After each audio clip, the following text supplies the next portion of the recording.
주님의 이름으로 축복합니다. 날씨가 상당히 많이 추워졌는데요. 이런 건강에 늘 조용히 하시고요.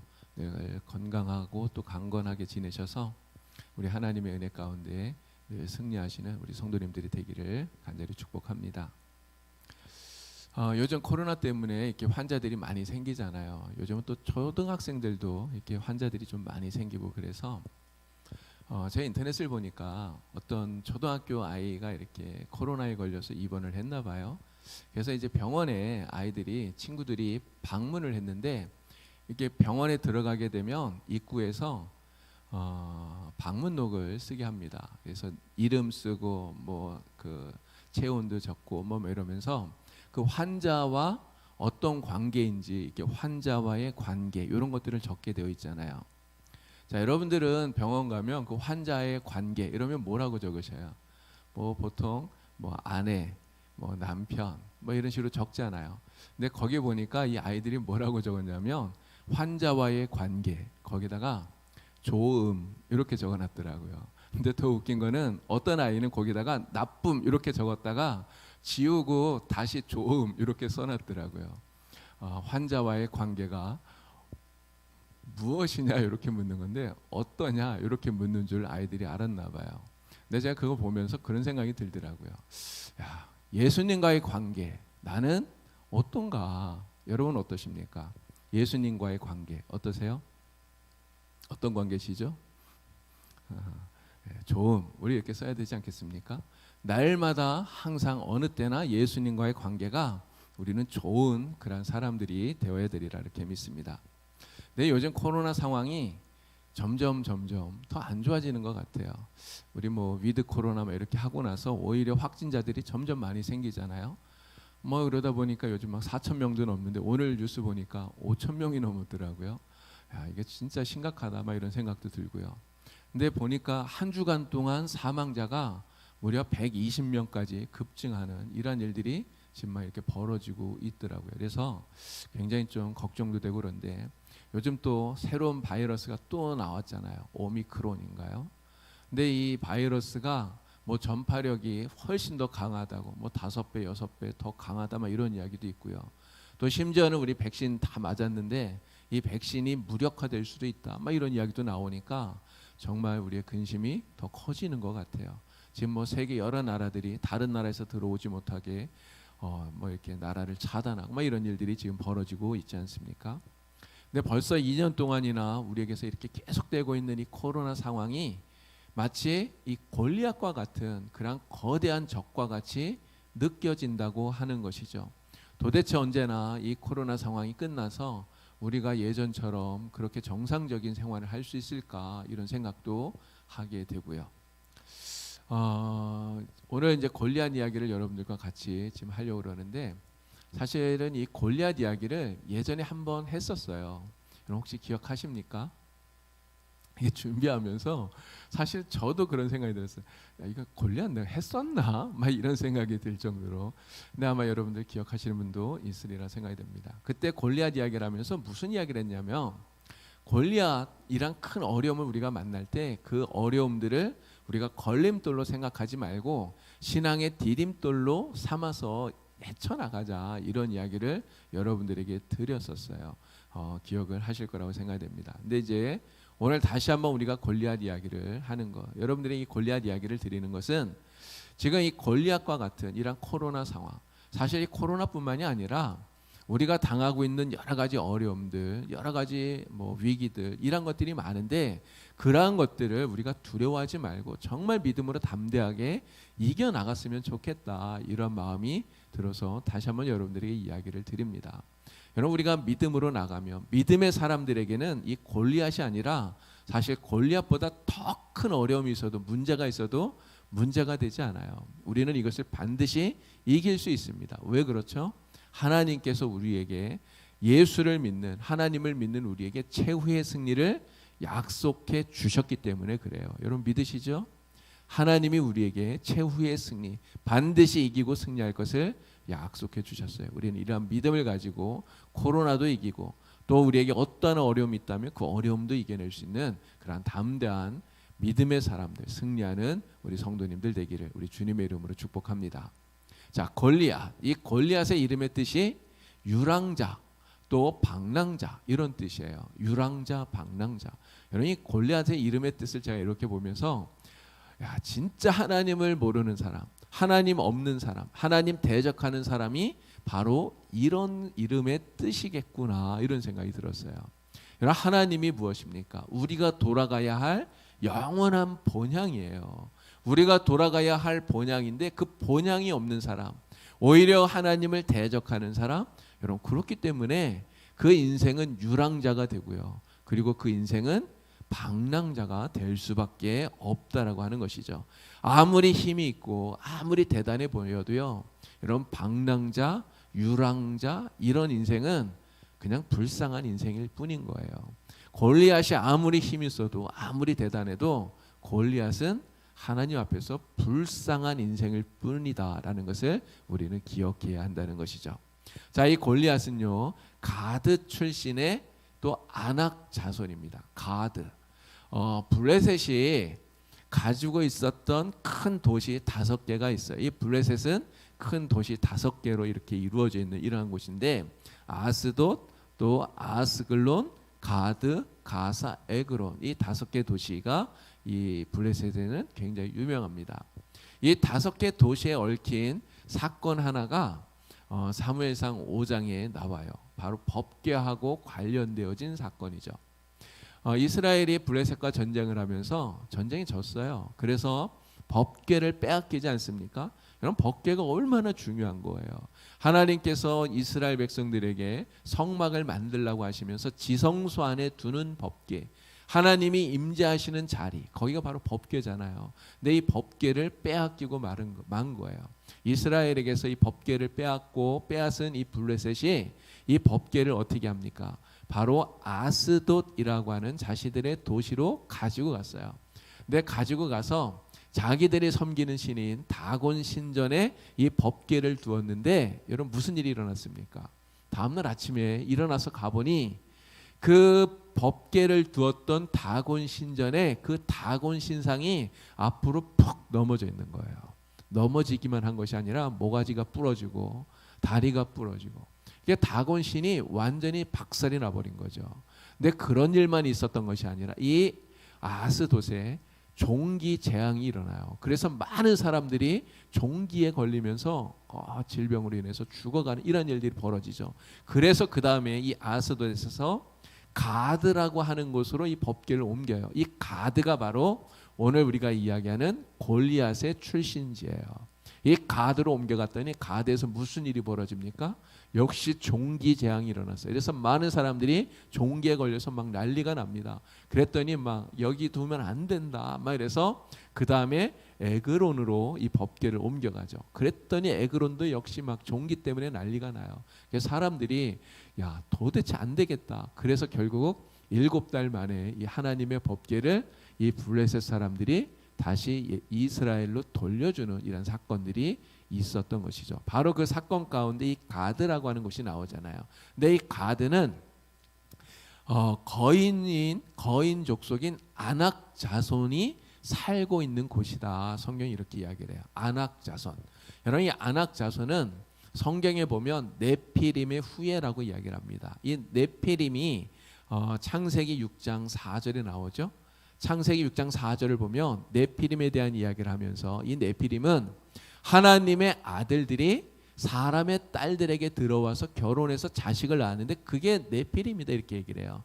근데 이 사람들이 고대에 아주 명성 있는 용사들이었다 이야기를 하죠. 아주 크고 또 힘이 있는 그런 고대의 힘센 이란 사람들이었다, 거인들이었다 이렇게 이야기를 해요. 근데 이 네피림의 후예들이 바로 아낙 자손들인데요. 근데 이 아낙 자손들이 바로 이 가드라고 하는 곳에 살고 있었다고 하는 것이죠. 모세가 이스라엘에 12명의 정탐꾼을 보냈잖아요. 그 정탐꾼들이 가나안 땅을 들어가서 막 이렇게 정탐을 하는데 바로 이 아낙 자손들, 아낙 후예들을 보게 된 거예요. 보니까 키는 막 엄청나게 크고 힘은 장사인 이런 사람들을 보니까 이 정탐꾼들이 무슨 생각을 합니까? 야, 저들을 보니까 우리는 스스로 보기에도 우리는 메뚜기 같아 보인다. 진짜 저 사람들 대단하다. 이런 생각을 하게 되었다고 하는 것이죠. 여러분, 골리앗이 얼마나 거인이었는가? 왜 그가 이렇게 엄청난 몸집을 가진 거인이 되었는가? 바로 이 아낙 자손의 후예이기 때문에, 그 혈통을 이어받은 사람이기 때문에 그렇다라고 하는 거죠. 자, 골리앗은 그럼 얼마나 거대한 거인이었는가? 성경을 보면 이 골리앗의 풍채에 대해서 아주 상세하게 이야기를 합니다. 오늘 우리가 읽은 말씀 가운데 나오죠. 자, 키가 얼마나 그럽니까? 키가 6규빗 1뼘이라고 이야기를 해요. 이 규빗은 팔꿈치에서 요 손끝까지의 거리를 한 규빗이라고 이야기를 해요. 근데 보통 이 한 규빗 그러면 약 45cm를 이야기합니다. 근데 6규빗이니까 45 곱하기 6 하면 되잖아요. 거기에다가 한 뼘이 더 큰 거예요. 근데 한 뼘은 보통 한 20cm 정도, 요 정도를 계산을 하면 됩니다. 그렇게 하면 6규빗 한 뼘은 약 290cm, 2m 90이에요. 제 키가 173이에요. 제가 173. 저보다 얼마가 더 큰 겁니까? 1m 20 정도가 더 큰 거예요. 어마어마하지 않습니까? 우리나라의 가장 큰 사람 가운데 하나가 최홍만이에요. 격투기라는 최홍만. 여러분 그림 보시면 여러분 최홍만 키가 2m 18이에요. 2m 18. 여러분 2m 18cm면 어마어마하죠. 진짜 엄청난 거인 아니에요. 그런데 그 최홍만도 골리앗 옆에 서면 가슴팍까지밖에 안 가는 거예요. 정말 왜소해 보일 수밖에 없는 거예요. 그러니 이 골리앗의 키가 얼마나 컸는가를 우리가 짐작해 볼 수 있는 것이죠. 자, 골리앗이 무장을 하고 있었는데 어떤 무장을 했는가? 머리에는 노스로 된 투구를 썼고요. 그리고 갑옷을 입었는데 비늘 모양의 갑옷을 입고 있습니다. 근데 이 갑옷의 무게가 5,000세겔이래요. 지금 우리 킬로그램으로 환산을 하면 약 67kg 정도 된다고 합니다. 여러분 67kg의 갑옷을 입었다. 저 같으면 움직이지도 못할 것 같아요. 근데 골리앗은 얼마나 힘도 세고 그랬는지 이러한 갑옷을 입고도 마음대로 이렇게 움직일 수 있는 힘이 장사라는 거겠죠. 자, 그리고 다리에는 노수로 된 각반을 찼고요. 그리고 어떤 무기를 들었느냐? 노수로 된 단창을 들고 있는데 그 창자루는 배틀채 같다 이렇게 얘기를 합니다. 그리고 창날은 600세겔인데 600세겔은 약 7kg 정도 돼요. 그러니까 그 창날의 무게만 7kg나 되는, 이게 정말 어마어마한 이러한 사람이었다는 거죠. 이러한 골리앗이 지금 어느 나라 장수라고요? 블레셋의 장수라는 거예요. 블레셋의 장수. 여러분 요즘은 전쟁을 할 때 군인 숫자가 얼마냐 물론 중요하긴 한데 사실 그거보다 더 중요한 게 뭔지 아세요? 얼마나 무기가 최첨단이냐 하는 게 사실 요즘은 더 중요해요. 이게 구식 재래식 무기보다 최첨단 무기를 가지고 있어야 된다는 거죠. 그런데 옛날은 그렇지 않았습니다. 지금과 다르게 장수의 그러한 힘과 기술이 전쟁에 있어서의 승패를 가름한다라고 하는 것이죠. 여러분 골리앗이 많았던 게 아니에요. 지금 블레셋에 골리앗이 뭐 많아가지고 이런 문제가 되는 게 아니에요. 골리앗은 딱 한 명밖에 되질 않아요. 그런데 한 명밖에 되진 않지만 너무너무나 거대한 이런 엄청난 거인 장수인 이 골리앗이 블레셋의 장수라고 하는 것 때문에 이스라엘 사람들은 완전히 기가 팍 죽고요. 그리고 블레셋 사람들은 사기 충천에 있는 이러한 일이 벌어지게 되었다라고 하는 거예요. 얼마 전에 저희 집에서 기르는 고양이가요. 피부병이 생겼더라고요. 집 안에서는 제가 안 키우고 밖에 이렇게 놓고 키우기 때문에 뭐 여기저기 막 돌아다니니까 그래서 그런지 피부병이 좀 생겼어요. 그래서 병원을 데리고 갔는데요. 병원에 데려가려고 이렇게 안고 제가 차를 탔더니 이렇게 차에 탔더니 이 고양이가 얘가 얼마나 무서워하는지 저는 이게 떠는 거를 그렇게 심하게 떠는 거를 처음 봤어요. 제가 이렇게 안고 있는데 다리가 막 덜덜덜덜덜 떨리는 거예요. 와, 그렇게 무서워하더라고요. 근데 사실 저는 얘 뭐 어디 팔러 가는 것도 아니고 얘 뭐 잡으러 가는 것도 아니잖아요. 이게 피부병이 생겨서 병원에 치료해 주러 가는 거잖아요. 사실 무서워할 이유가 전혀 없는 거예요. 근데 이 고양이가 그걸 몰라요. 그걸 모르고는 마치 자기에게 어떤 해라도 입힐 것처럼 그렇게 생각이 됐는지 얼마나 무서워하니 막 덜덜덜덜덜 이렇게 떠는 거예요.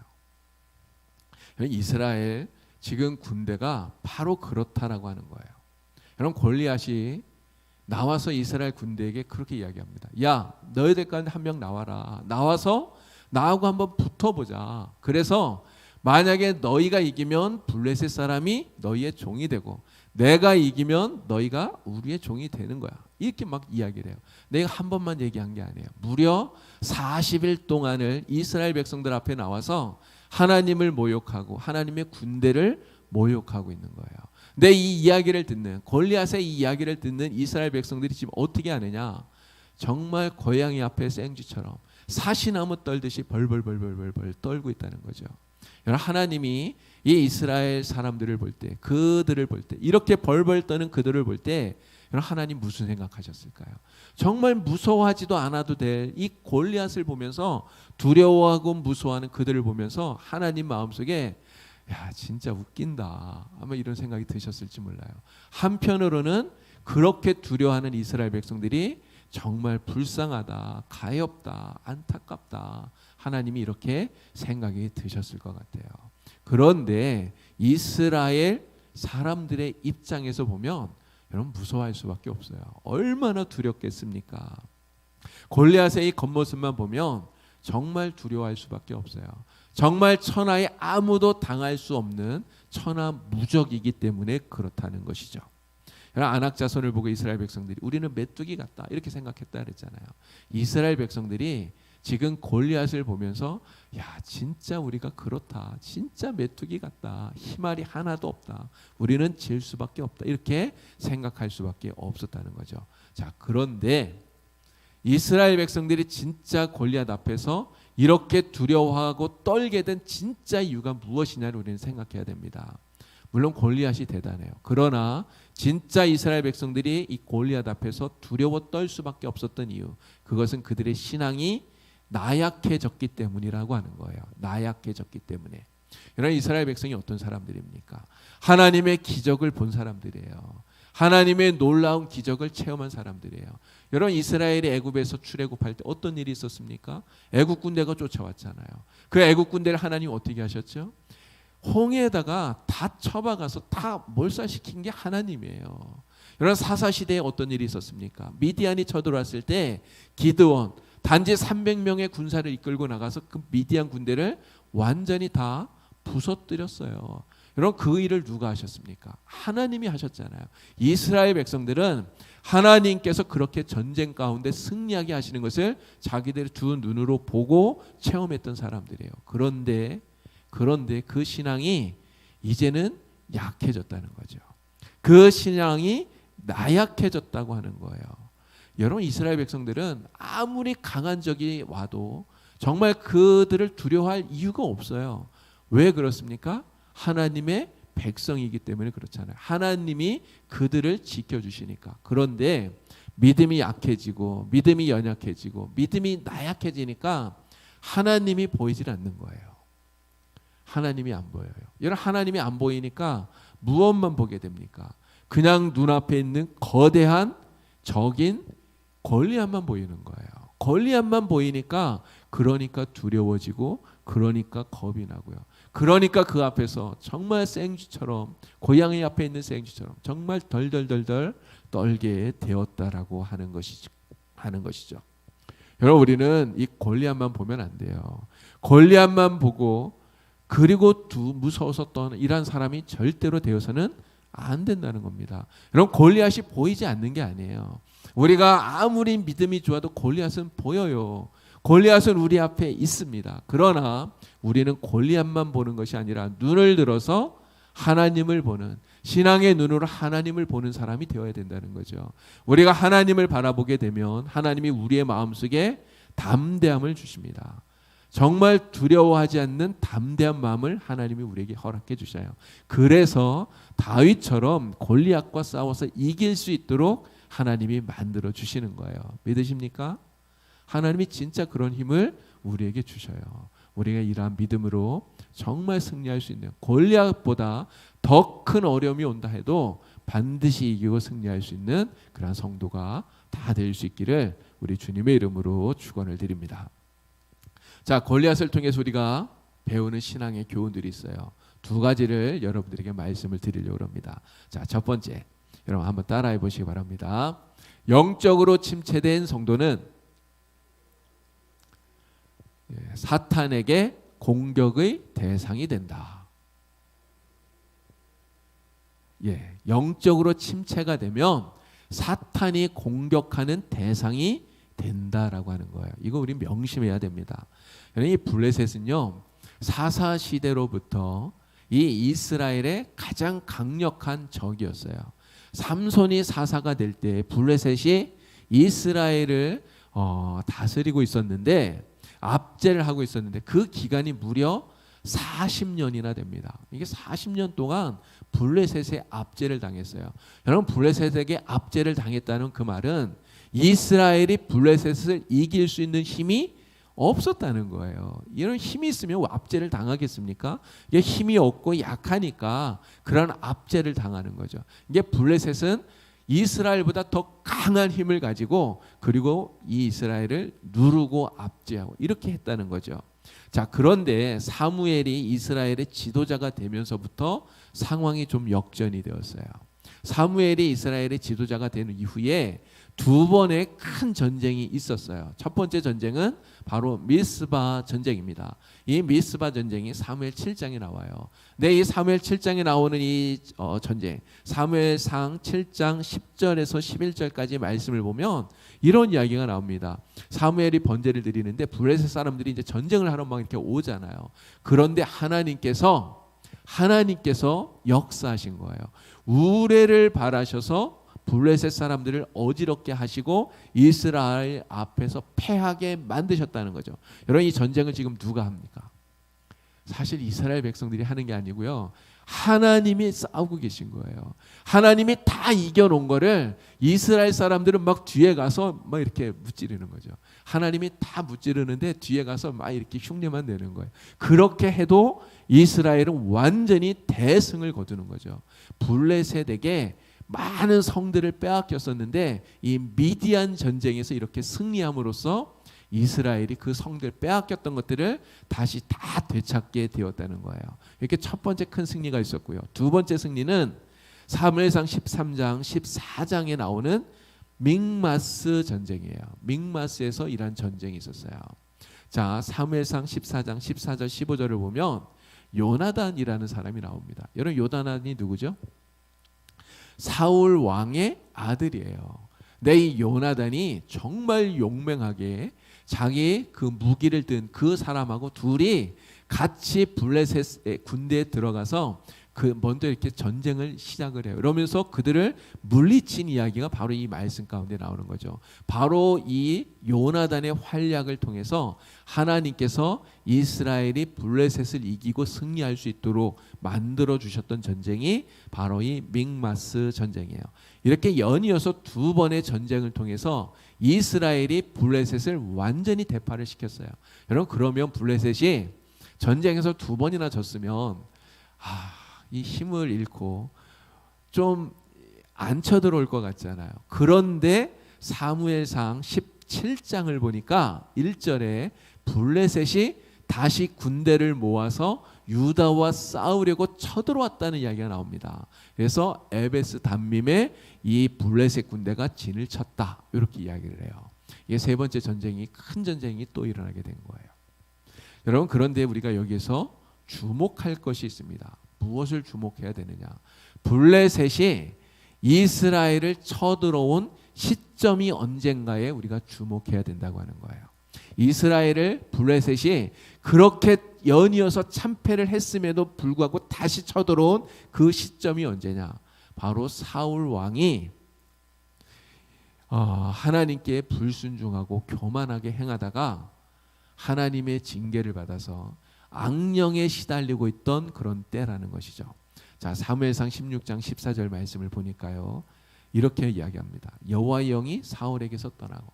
하나님이 사울에게서 떠났다는 거예요. 왜 하나님이 사울을 떠났습니까? 불순종하니까.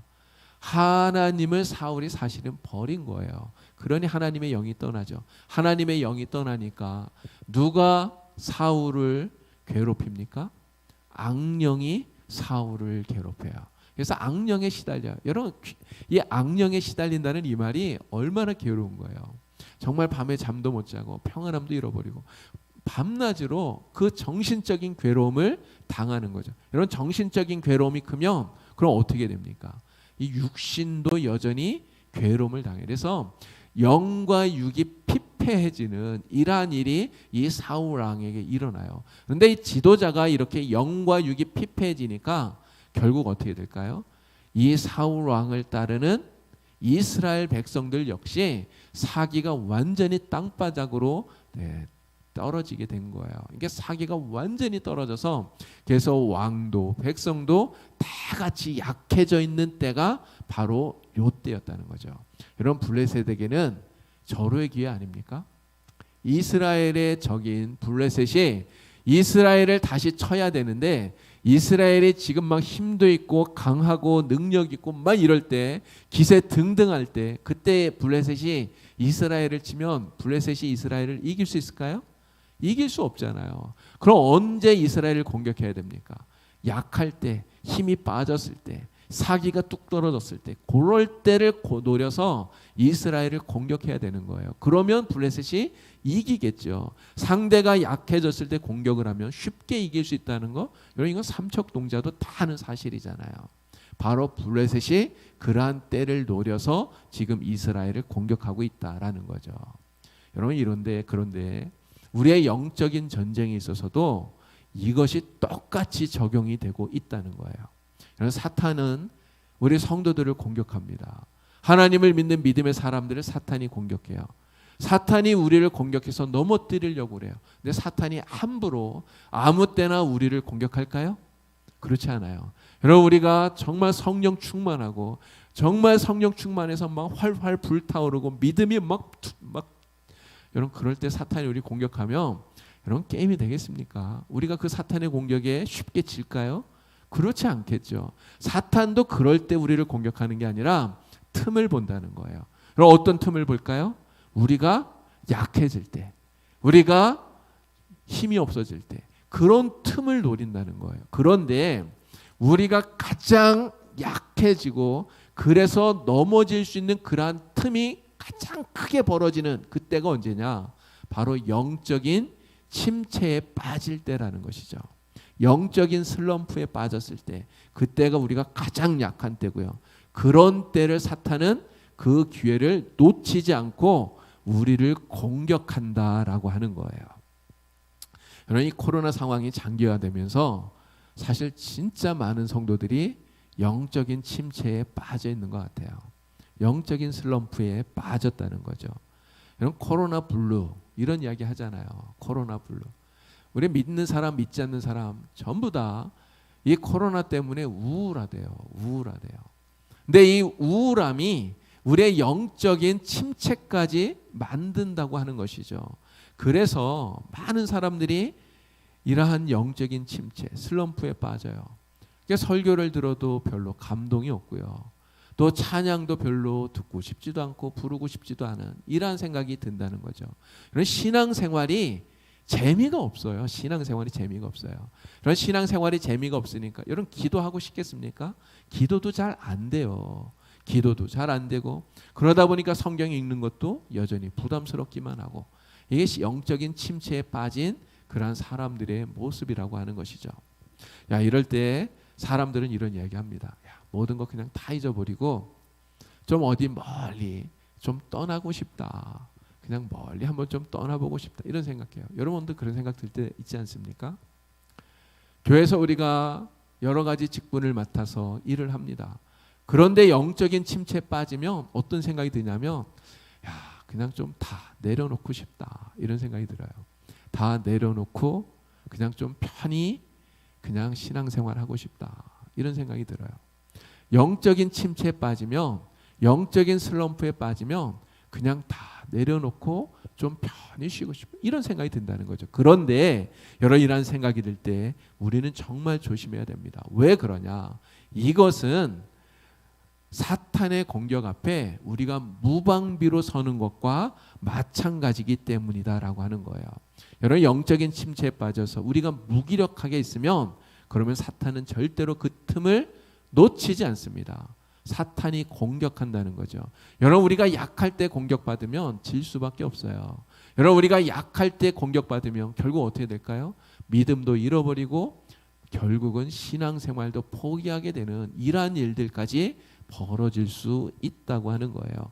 이것이 바로 사탄이 바라는 것이고 사탄이 목표로 하고 있는 것입니다. 그래서 우리는 절대로 사탄에게 틈을 주어서는 안 된다는 거죠.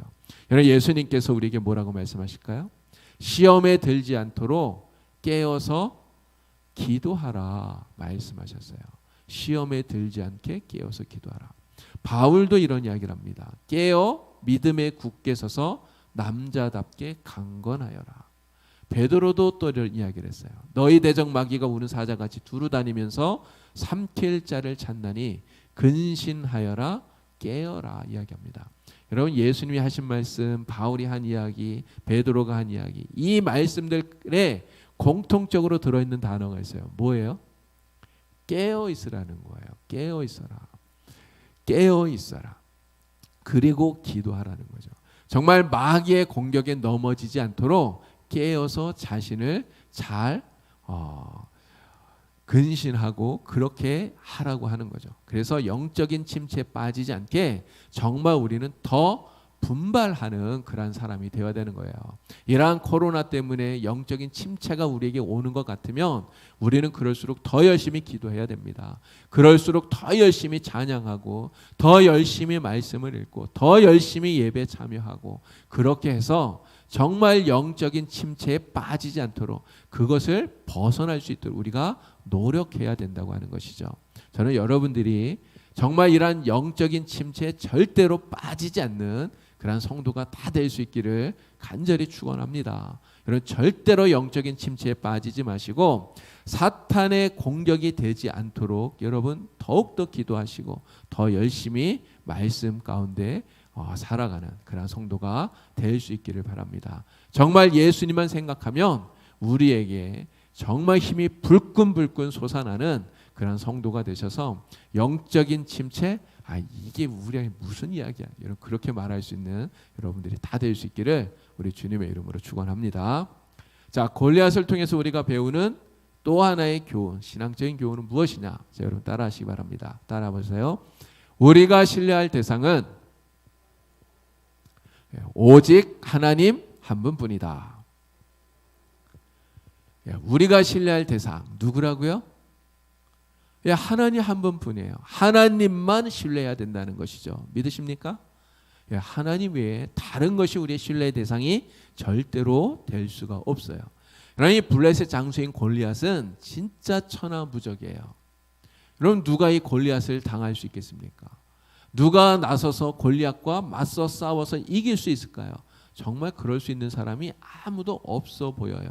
여러분 다윗과 골리앗이 싸우잖아요. 다윗이 골리앗을 상대하러 나섰는데 그때 골리앗이 하는 이야기가 있어요. 뭐라고 말하냐면 사무엘상 17장 43절 44절 말씀을 보니까 이렇게 이야기해요. 야 네가 나를 개로 여기고 막대기 갖고 나오냐? 이렇게 얘기를 해요. 정말 아니 꼽게 그렇게 여기는 거 아닙니까? 하찮게 여기잖아요. 여러분 상대가 된다고 생각을 했겠어요? 골리앗이 정말 상대도 되지 않는 어린 꼬마가 나오는 거 아닙니까? 그래서 골리앗이 뭐라고 말합니까? 야 내가 너의 살을 공중의 새와 들짐승에게 먹이로 주겠다 이야기를 해요. 여러분 골리앗이 어떻게 이렇게 호언장담하면서 큰 소리 칠 수 있습니까? 자기가 당연히 이긴다고 믿기 때문이에요. 근데 그 믿음의 근거가 무엇입니까? 골리앗의 믿음의 근거. 자기가 반드시 이긴다고 생각하는 그 믿음의 근거가 뭐예요? 바로 자기 자신이에요. 자기가 남들보다 2배나 더 큰 정말 거의 한 3m에 가까운 이런 엄청난 그 거대한 몸 그리고 그 거대한 몸에서 나오는 엄청난 힘 정말 그 거대한 힘 그리고 자기가 하고 있는 완벽한 무장 이러한 것들을 믿고 있다고 하는 것이죠.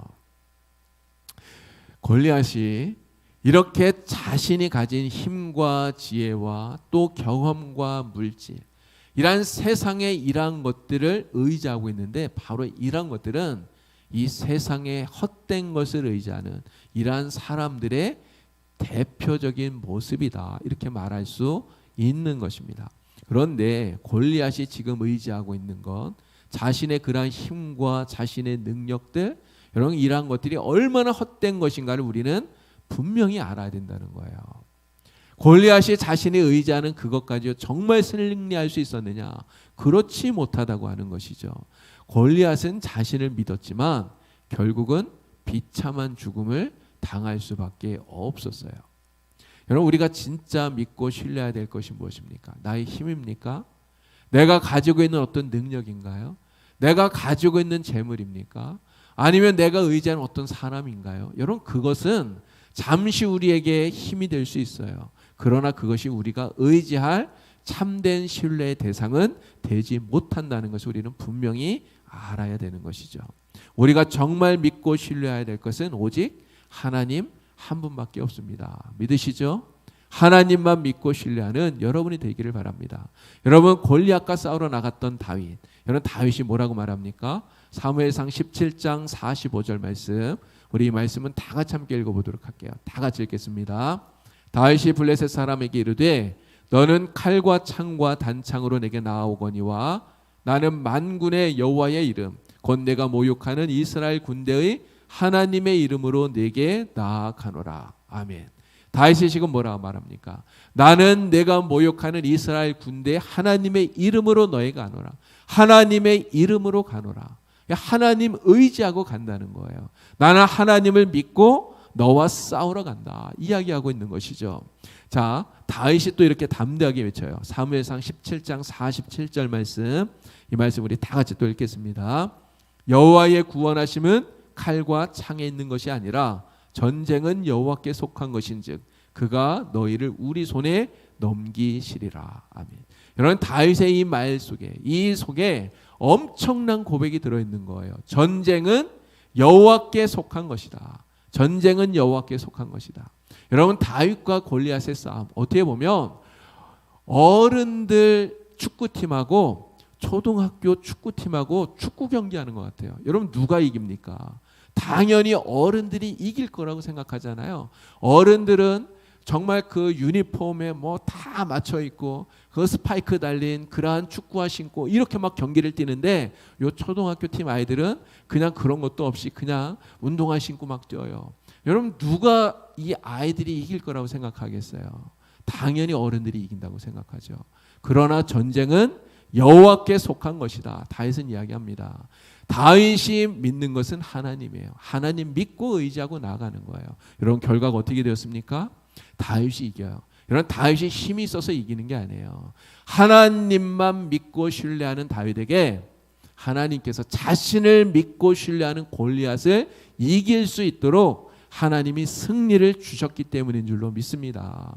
하나님이 다윗을 이기게 하셨기 때문에 그래서 다윗이 이긴 거예요. 아멘. 예, 다윗이 그래서 이긴 거예요. 여러분, 우리가 코로나도 이기고 우리 앞에 있는 어떤 어려운 문제, 정말 산과 같이 거대한 문제가 우리 앞에 있다면 우리가 어떻게 그걸 이길 수 있습니까?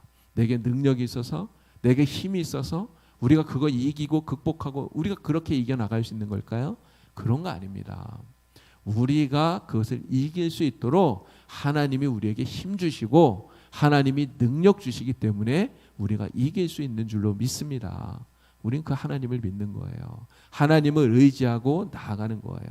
여러분, 이 코로나 시대에 정말 우리가 믿고 신뢰해야 될 거 진짜 하나님이에요.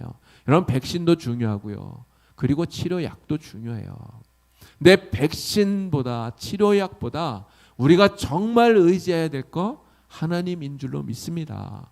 여러분, 백신 의지하지 말고 또 치료약 다 무시하라, 이런 이야기가 아니에요. 그거 중요하지만 그러나 우리가 진짜 신뢰해야 될 분 하나님이시다. 이 코로나 시대, 정말 이 어려운 시대, 정말 이 코로나가 골리앗과 같이 우리 앞에 거닥게 서 있는, 계속 우리를 힘들게 하고 정말 우리를 이러한 영적인 침체에 빠지게 하지만 이 시대에 우리가 이기고 승리할 수 있는 게 오직 하나님 믿고 신뢰하는 것밖에 없다. 우리는 확실하게 고백하고 다윗처럼 믿음으로 나아가야 되는 줄로 믿습니다. 하나님이 우리를 지켜주시고 우리를 도와주시고 우리에게 승리케 하실 줄 여러분 믿고 믿음으로 살아갈 수 있기를 바랍니다. 하나님께서는 믿는 자들에게 반드시 최후의 승리를 주십니다. 이 믿음을 가지시고 영적인 침체도 이겨내고 영적인 전쟁에서도 승리하시는 우리 성도님들 되기를 우리 주님의 이름으로 간절히 축원을 드립니다. 예, 기도하겠습니다.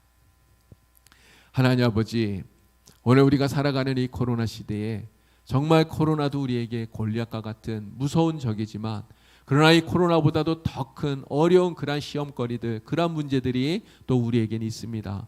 그러나 어떠한 문제가 우리 앞에 우리를 가로막고 있다 할지라도 우리가 그 문제만 보면서 두려워 벌벌 떠는 그러한 이스라엘 군사들과 같이 되지 않도록 도와주시옵소서.